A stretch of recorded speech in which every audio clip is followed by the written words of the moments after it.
Kita ke nikel Konawe yang disedot hartanya oleh negara Tiongkok, yang semua ini dibuka jalan besar-besaran oleh pejabat yang ternyata ngakali pemimpin tertinggi. Hal ini sesungguhnya melanggar pasal 33 Undang-Undang Dasar. Sesungguhnya hal ini kita harus ingatkan. Kita ingatkan pelajaran bernegara agar generasi New Mind faham bernegara, terutama calon pejabatnya nanti. Jangan terlalu berpolitik cara menjalankan negaranya seperti dalam 20 tahun terakhir. Dalam bernegara ada 7 panji yang harus seimbang diurusinya. 7 pilar tersebut adalah ideologi, politik, ekonomi, sosial, budaya, pertahanan, dan keamanan. Saat ini 80% adalah politik, sisanya ekonomi, sisanya lupa. Kalau boleh dipentingkan, maka sesungguhnya pertahananlah yang harus nomor 1, karena melindungi hajat hidup dan tumpah darah Indonesia itu di departemen ini, di Departemen Pertahanan. Ini kalau Menhannya dan pemimpin tertinggi mengerti bernegara ala negara superpower, maka inilah harusnya yang dikedepankan. Sayang yang sekarang belum menunjukkan hal itu. Pandemi ini masalah kesehatan, iya benar, tapi kalau melumpuhkan ekonomi dan membuat negara lain menyerang kita dengan berita-berita mengerikan tentang COVID di Indonesia, dan pemerintah saat ini tidak mengcounternya, ini menunjukkan lemahnya hubungan internasional dan pertahanan luar negeri Indonesia. Tidak ada counter propaganda di luar negerinya. Berita Indonesia demikian parahnya di luar negeri. Seakan pandemi di Indonesia itu paling parah, lebih parah dari India yang memapar hampir 30% manusia di India. Sementara di Indonesia itu hanya 10%-nya India, tapi citranya di luar negeri lebih parah. Itu saja contoh bagaimana bernegara Indonesia itu jago kandang. Dan ini berbahaya. Itu nanti oleh New Mind tidak boleh terjadi lagi. Represif menekan itu jangan ke rakyat, tapi negara lain yang merugikan kita itu yang ditekan. Kembali ke negara berdaulat dan pejabatnya faham bernegara. Maka setiap langkah harus menguntungkan masyarakat adalah wajib, serta melindungi tumpah darah Indonesia itu adalah wajib. Lalu kita semua tahu apa yang namanya nation interest. Setiap negara punya tujuan bernegaranya. Demikian juga negara besar seperti Tiongkok. Negara ini mau menantang Amerika sebagai New World Order, sebagai sheriffnya dunia. Di kampanyenya mereka selalu manis, tidak mau perang tapi maunya dagang. Dan ternyata dagangnya selalu menguntungkan Tiongkok lebih banyak dan mengambil bahan baku negara lain. Tetapi propagandanya manis, Tiongkok mau bantu, Tiongkok bantu. Sungguh, kalau negara mau menjadi negara superpower, maka negara tersebut harus ada yang didominasi. Makanya Tiongkok yang telah mendominasi perdagangan dunia, mendominasi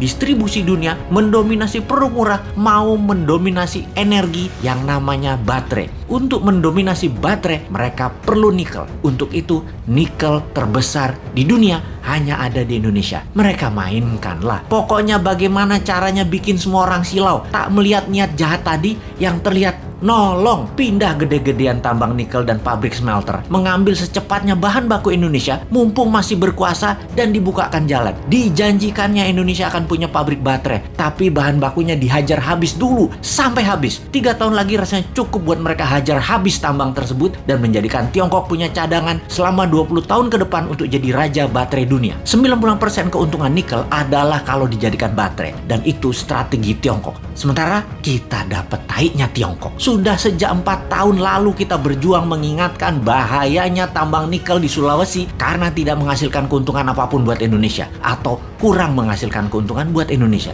Buktinya kita masih ngutang bernegaranya. Sementara kalau nikel jadi baterai tanpa asing, maka hutang plus tidak ngutang lagi adalah sebuah kepastian. Oh lupa, doktrin di kepala para pejabat Indonesia saat ini kan Indonesia tidak mampu berdiri sendiri tanpa asing. Wahai pejabat, realistiklah. Kalau nikel tambangnya membuat kita kaya, saat ini kita nggak ngutang lagi sekarang. Tetapi mengapa masih ngutang? Mengapa masih naikin pajak? Pejabat tertinggi, sadarlah. Pejabat-pejabat tadi berlindung di balik kebaikan Anda. Namun sesungguhnya kebijakan mereka membahayakan Indonesia, anak cucu Anda, dan anak cucu kita.